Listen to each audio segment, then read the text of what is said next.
एकीकडे हमीभाव नाही आणि दुसरीकडे अवकाळी आणि या नैसर्गिक आपत्तीमुळे पूर्णतः शेतकरी पिछला गेला आहे आणि अशा स्थितीमध्ये तातडीनं पंचनामे होणे आवश्यक आहे.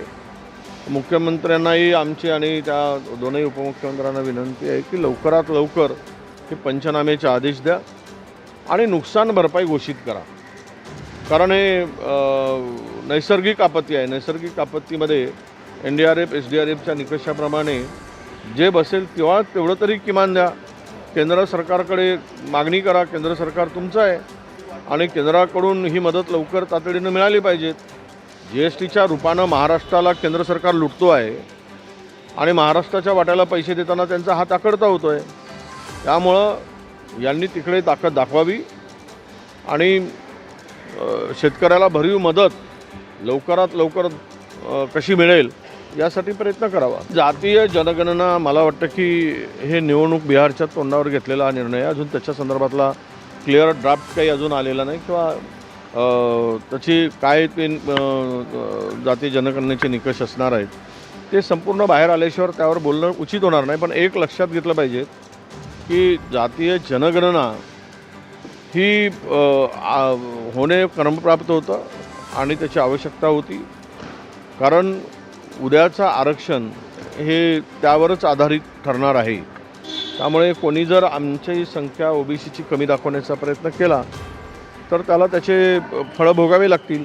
तो प्रयत्न कोणी करू नये आणि त्याच्यावर आमचं पूर्ण लक्ष असणार आहे. सध्या राज ठाकरे हे सत्ताबाहेरील सत्ता केंद्र असं म्हणायला पाहिजे. एवढी ताकद त्या राज ठाकरेमध्ये निर्माण झालेली आता दिसते आहे.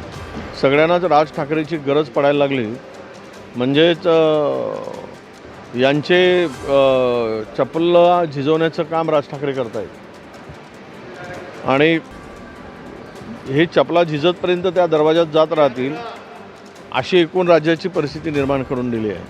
ज्या पक्षाचा एकही आमदार नाही त्या पक्षाकडे जर हे धावत आहेत तर या सगळ्यांची स्थिती ही दोलायमान आहे. या सगळ्यांना आता जनाधार गमावल्याची भीती आहे.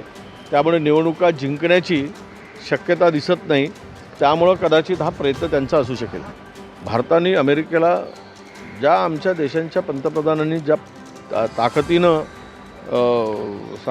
निवडणुका सत्तेमध्ये येण्यापूर्वी पंतप्रधान होण्यापूर्वी बोलले ती अपेक्षा भारतातील जनतेची होती, हिंदुस्थानच्या लोकांची होती की आमचे पंतप्रधान कोणापुढे झुकणार नाही आणि वाकणार नाही.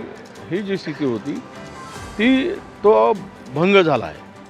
खरं म्हणजे जो विश्वास होता तो विश्वासघातामध्ये रूपांतर झाल्याची भावना लोकांमध्ये आता वाढायला लागलेली आहे. त्यामुळं हा नेमका प्रकार कशामुळे झाला? अरे आमचं सैन्य इतकं ताकदवर आहे की इकडे झुकण्याची गरजच नव्हती आणि पाकिस्तानच्या पोकळ धमक्यांना कधीच भारत घाबरला नाही. भारताने कधी त्या धमक्यांना महत्त्व दिलं नाही. पण काल पंतप्रधानांच्या सगळ्या भाषणातून एक दिसलं की अमेरिकेपुढे आम्ही झुकलो नाही किंवा झुकणार नाही अशा प्रकारचं वाक्य जर आलं असतं तर महाराष्ट्र आपल्या हिंदुस्थानच्या लोकांना बरं वाटलं असतं. पण त्या संदर्भातला उल्लेख झाला नाही. पहिल्यांदा आत्तापर्यंतच्या इतिहासामध्ये पाकिस्तानला झुकवत असताना पाकिस्तानचं नाव कधी पंतप्रधान घेत नाही. जे म्हणजे वारंवार जो नाव घेतलं जातं ते घेण्याची गरज नव्हती. एवढा महत्त्व त्या चिल्लर देशाला देण्याची गरज नव्हती.